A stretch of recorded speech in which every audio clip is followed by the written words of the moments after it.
Halo, apa kabar? Kiranya kita semua dalam keadaan sehat, bersemangat, percaya, dan taat kepada perintah Tuhan. Saat ini kita mau menghayati kehidupan Abraham. Firman Tuhan dalam Kejadian 15 ayat 6 menyaksikan, "Lalu percayalah Abram kepada Tuhan, maka Tuhan memperhitungkan hal itu kepadanya sebagai kebenaran." Abraham adalah seorang anak dari Terah. Ia lahir di tanah Ur Kasdim. Semula ia bernama Abram yang berarti Bapakku yang luhur. Suatu hari Allah berfirman agar Abram supaya meninggalkan rumahnya. Allah berjanji akan memberkati Abram dan membuatnya menjadi bangsa yang besar. Abram yang berumur 75 tahun mengajak Sarai istrinya dan Lot anak saudaranya dan membawa segala harta benda yang didapatnya.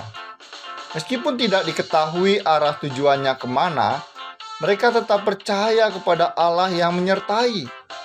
Ketika perjalanan mereka berhenti di pohon Tarbantin di More, Allah akan memberikan tanah Kanaan kepada keturunan Abram.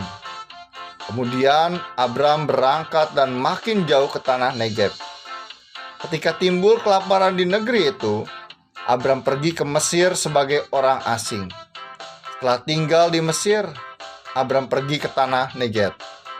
Abram sangat kaya dan banyak ternak. Suatu hari terjadi perkelahian antara para gembala Abram dan para gembala Lot. Daripada bertengkar terus, Abram memberikan pilihan. Jika Lot ke kiri, maka Abram ke kanan. Demikian sebaliknya. Kemudian Lot dan Abram berpisah. Setelah berpisah, Allah berfirman kepada Abram bahwa keturunannya akan seperti debu tanah banyaknya. Abram akan menjadi bapa sejumlah besar bangsa. Karena itu Allah mengubah nama Abram menjadi Abraham.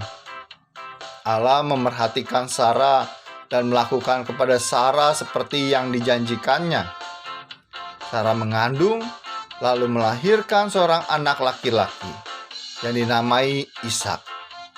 Abraham berusia 100 tahun ketika Ishak lahir baginya. Ishak bertumbuh semakin besar. Kemudian Allah menguji seberapa besar iman Abraham. Abraham dan Ishak berangkat ke Gunung Moria untuk mempersembahkan korban bakaran. Ishak kemudian bertanya, "Di manakah anak domba untuk korban bakaran?" Abraham menyahut, "Allah yang akan menyediakan anak domba untuk korban bakaran baginya." Abraham kemudian mendirikan mezbah.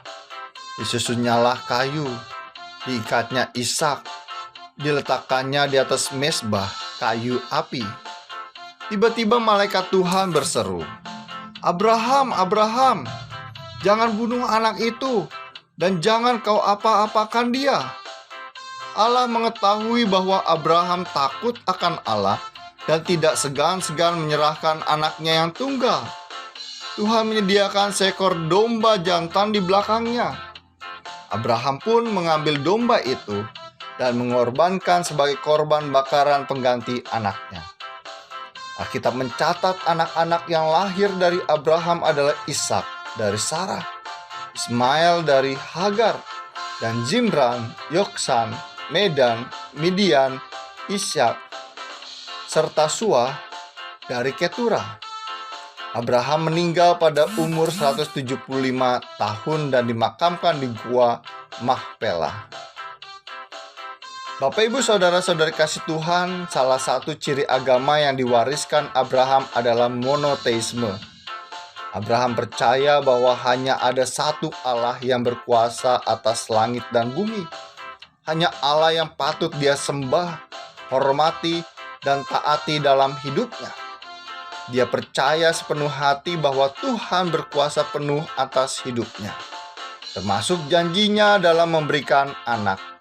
Yang paling mengagumkan, dia tetap mentaati perintah Allah, meskipun harus mengorbankan anaknya Ishak. Apakah ada bapak yang rela mengorbankan anaknya sendiri? Kepercayaan dan ketaatan Abraham kepada Allah sebagai penguasa tunggal dalam hidupnya membantu kita memahami cara Allah Bapa di sorga dalam mengorbankan anak tunggalnya Tuhan Yesus Kristus. Tindakan Abraham membantu kita memahami arti ketaatan yang mutlak dan bulat. Ketaatannya kepada Allah dia utamakan lebih dari hidup dan kepentingannya sendiri.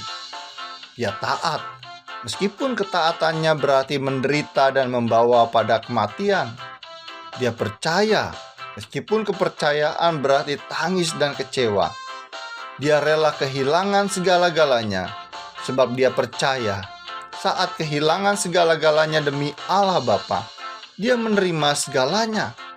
Saat memberi segalanya untuk Bapa, dia mendapatkan segalanya.